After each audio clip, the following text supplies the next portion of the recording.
allow me to be contrarian as I'm known to be.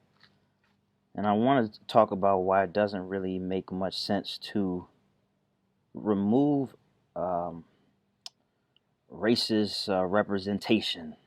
Okay?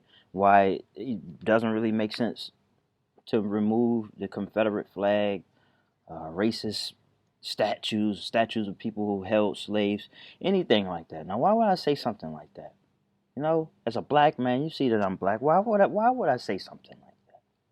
It's because people, for some reason, I don't even know if they consciously understand this, they think that removing something that represents racism is a victory. It might be a victory, but for the racist people. Let me tell you something that even that these a lot of these racist people don't really understand. Okay, if you remove the representation, then you leaving things up to chance. Then it's a guessing game. All right. In fact, you are helping people. In fact, there are probably a lot of businesses that are ran by racist people, but they understand that if they give themselves away, then certain people are not going to want to deal with them. All right. So let's say you go to a place in Alabama and you see a Confederate flag up there. You say, "Oh, oh, nah, man, I ain't stopping it. This could be trouble. They ain't getting my money and all of that." Now, let's say you go to that same place and you've never been there before and you don't see a Confederate flag. Well, then you have no way of knowing. I want people to be dumb enough or bold enough or brave enough to show me exactly what they stand for. All right? So, one thing that a lot of these people don't understand is that this is a great art of war. It's deception. You know what I'm saying? By default, people don't feel, necessarily afraid or apprehensive to do business with somebody because there's no red flags. But a huge red flag for me would be to see, okay, there's a Confederate flag right there. Yeah, I ain't doing anything with it. Oh, there's a statue of somebody who had slaves or whatever. Oh, nah, let me go ahead and stay away from that. You take away from that, you take that away. Now you have the illusion that you live in a more progressive country or more progressive than it really is. Now, how dangerous is that? You know what I'm saying? This is like saying, "Oh, how dare you put rape of people on television? Take it off. Take the rape of people off of television. I don't want to see it anymore." That doesn't take away the rape.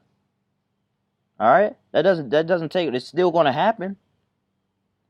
It's still happening. It doesn't get to the root of the problem. And it's not like, okay, you take down this racist memorabilia or whatever. It's not like, oh, damn, I got to take this down. Uh, I guess it just can't be racist anymore. Oh, they got me. They they destroyed me. Here I am thinking that I was this way, and because they made me take down my flag, I'm progressive now. And you know what? Black lives, they really do matter. So it's just another one of those things where the people actually think that this is a victory for them, but it's actually for the other side.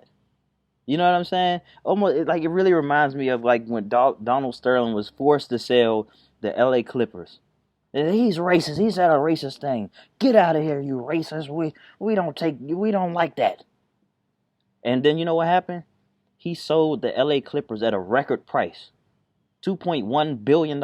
No other team has been sold at a price close to that. That's the highest that any team in any professional sports has been sold. I think up to that point, and even since then. And the Clippers weren't even playoff contenders. Where are their banners? Have they even won a championship? I don't think so. And people thought that was a victory for an old man in his 70s or so to sell his team for $2.1 billion. You could take that $2.1 billion and take ownership in a lot of things silently. He's still a part. He can still find a way to invest in the NBA one way or the other. Like, and people think that's a victory. Yeah, get out of here, you racist. We don't need take all this money. Get out of here. Yeah. You're hurting yourself. All right. We need to be fighting for other things. You fighting against the wrong things. What we need to be fighting against is actual racism, not the representation of it. Because all we're gonna have is just a bunch of people delusional enough to believe that racism doesn't exist because they can't see it. There's no representation of it. There's no flag that says, well, this is what we stand for. There's no statues, that say this is what we stand for. This is what we represent. All right. Some things that because I even think that you should get rid of the national anthem. It was written by a slave owner. The third stanza, which has been removed, a lot of people don't know there was a third stanza that was been removed for obvious reasons. It depicts the blood of slaves and things like that. It was written by a bitter man because the slaves decided to join forces with the opposition, and the writer didn't like that. As a slave owner, he didn't like that. I still think that we should. Well, I don't care if you get rid of it or not, but don't expect me to stand for it. You know what I'm saying? But besides that, guys, a true victory for people who don't want to have racism in America is, well, how about some reparations towards the people who were treated unfairly for hundreds of years? How about that? I take that over you taking down any representation of racism. That ain't doing shit for me. You think I'm happier if I don't get to see a Confederate flag? I don't give a shit. Fuck, put up more Confederate flags. Put up more racist ass statues. You know what I'm saying? There's racist people on the goddamn dollar. You know what I'm saying? Like, oh wow. It's doing nothing for me. Alright? Show me something that's really going to help help our people progress. Alright, taking down representation, that's not helping. Alright?